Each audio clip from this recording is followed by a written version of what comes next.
A new poll looks at what effect the political comments of movie stars have on what matters most in Hollywood, the box office numbers. The answer was as shocking as any Hollywood movie ending.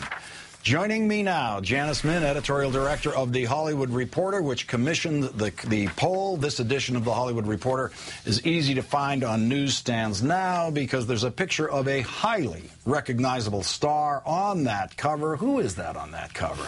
Janice Min, thank you very much for joining us Thank you for having me.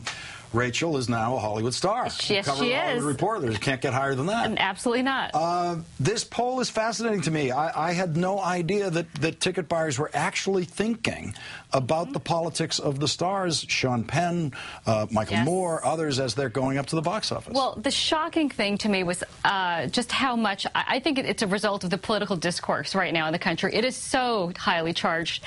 When you combine that with the internet and social networking, a message about a star, good or bad, Republican or Democrat, gets out fast, and people mobilize. And you're seeing right now an immediate impact on the box office. You had about 1,000 people, which is a very good size sample for a national poll. What was the most surprising thing for you in that? Because, you know, the Hollywood idea has been, their politics don't matter. That's an old-fashioned notion, 1960s, 1950s notion that politics could get you in trouble at the box office. The result is immediate. You look at the #1 movie in the country right now, which is Dolphin Tale.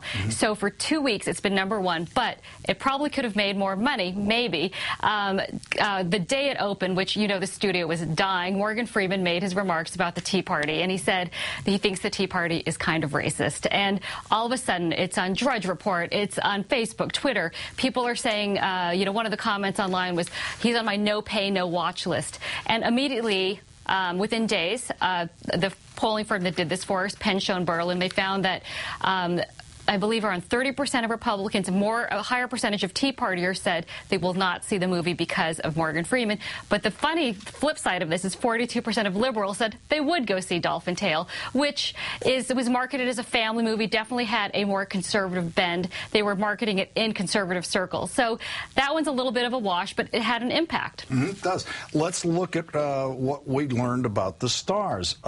Stars Democrats are likely to avoid. Mel Gibson, 36% say if he's in the movie, I don't want to buy the ticket.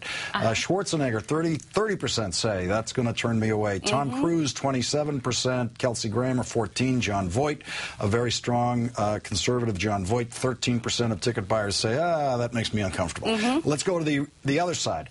Republicans, big surprise, like to avoid Michael Moore. 60% of Republicans like to avoid Michael Moore. But Michael's movies are political, so it's a different thing. It's it isn't you don't even have to, you could like Michael but avoid his movie because you don't like what he's talking about. But there was a very funny statistic the poll found, which is 21% of Democrats also avoid Michael Moore movies. They find him they don't find that him a good representation of the party, but then 25% of other Democrats will definitely see a Michael Moore movie. They are more motivated to see it. So he's polarizing both in his own party and outside. And no documentary filmmaker in history has sold more tickets than Michael Moore when the dust clears. So yes, he wins. And then Jane Fonda, wow, that's a residual effect. She doesn't, work that much, but 48%. This is so long after Vietnam. 48% saying I'm uncomfortable. Whoopi Goldberg, 47% of Republicans say, I don't want to buy a ticket if Whoopi Goldberg's And you think, what is Whoopi Goldberg's platform? It's The View. She's on a talk show. But again, the power of the internet, those comments she makes, they trickle out fast and they annoy people. They annoy the Republicans. Now, what did we learn about movie titles? What Democrats like what movies, Republicans like what movies? I mean, you said it in one of your earlier. You can tell someone's party affiliation by what movies they like. Democrats like edgy. Republicans like conservative and family. So if you look at current movies that they have liked, Republicans, they named their favorite movie, The Chronicles of Narnia, the most recent installment from Chronicles of Narnia, which was heavily marketed towards a Christian audience. Democrats, not surprisingly, in the poll, heavily skewed towards a Tyler Perry movie, the Medea's Big Happy Family, but they also loved Social Network, which, is set at Harvard, which is, hell for Republicans. That is the worst place you could ever set a movie. But it didn't make Harvard look good, so Republicans might like that part. It doesn't matter. It's about rich kids at Harvard. So. All right, you got to get The Hollywood Reporter. You got to check out this poll. It's fascinating. Janice Min of The Hollywood Reporter, thank you very much for joining me tonight. Thank you so much.